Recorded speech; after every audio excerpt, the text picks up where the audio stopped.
Magandang araw sa inyo dyan mga laagan. So ngayon, andito na naman tayo. It's our day off, so mamamasyal-pasyal tayo. Andito tayo ngayon sa isang tulip farm na malapit dito sa amin since tagsibol na nga. So nagpasyal-pasyal kami. So tingnan nyo naman si Madam. Outfit check. So ang ganda, di ba? Talagang pinaghandaan ni Madam yung outfit niya, no, for this video. Yun nga po pala, dito sa farm na to, may entrance fee silang $15 per head. So, dun sa $15, kasama na dun yung 10 stems ng tulips. So, basically, tulip picking rin yung mangyayari dito. So, tingnan nyo naman, napakaganda. Tiyempong-tiyempo pa ang init ng panahon.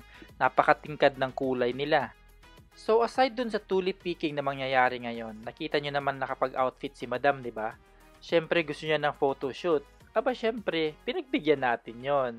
Kasi nandito lang na naman tayo, edi gagawin natin yon para sa kanya, no? So, yun na nga, naghahanap-hanap kami ng magandang pwesto kasi nga, nahahagip sa camera yung mga tao. So, siyempre, yung feeling na ikaw yung may-ari ng farm. So, yun yung target natin sa mga photoshoot na gagawin natin ngayon. So, sa part na to talagang hindi na kinaya ng powers. Sobrang init talaga. So, naghanap ako ng medyo malilim na part dun sa farm. At nagpahinga konti, nagpa-cool down kasi talagang tagaktak yung pawis ko. Pero si Madam talagang hindi mo maaawat. Kaya sabi niya, magpahinga lang muna ako. Tapos siya dun, magpapatuloy siya gamit yung cellphone niya. Talaga naman si Madam. Ayun, tingnan niyo, gumagapang pa, oh. Ang ganda talaga ng lugar. Ito nga po pala yung kamerang ginagamit ko. Yung Sony A7 with 85mm na prime lens. So, ang ganda talaga ng kuha niya, guys.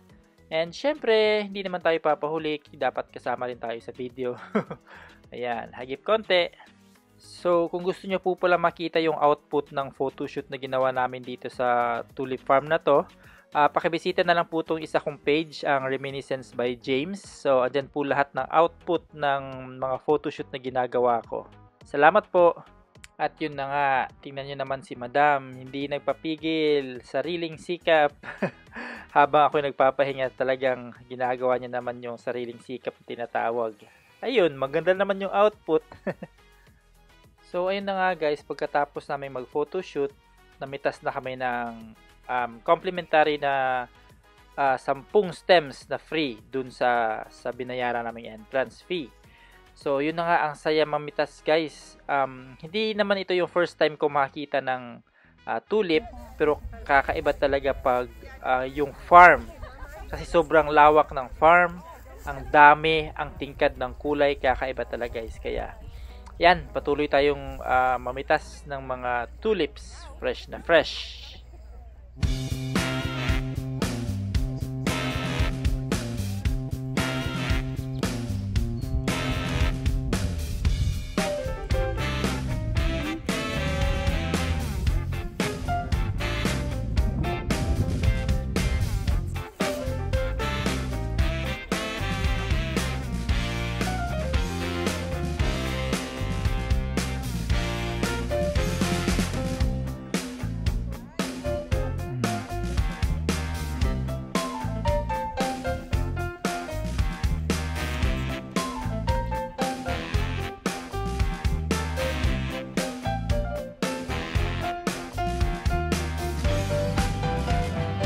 At sa wakas natapos din kami sa pamimitas. Syempre, konting flex din sa mga napitas namin.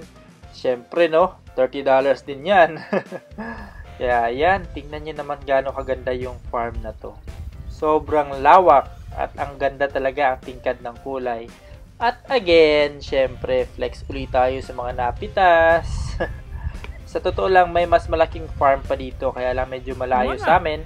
Kaya dito lang kami sa medyo malapit-lapit sa amin. So, ayan na nga guys.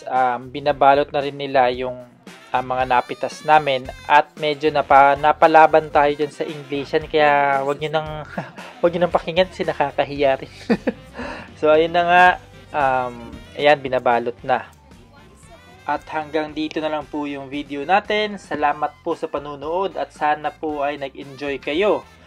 Huwag po kalimutang i-follow yung page natin mag-comment at mag-like dun sa video. At syempre, share nyo naman po. Maraming salamat.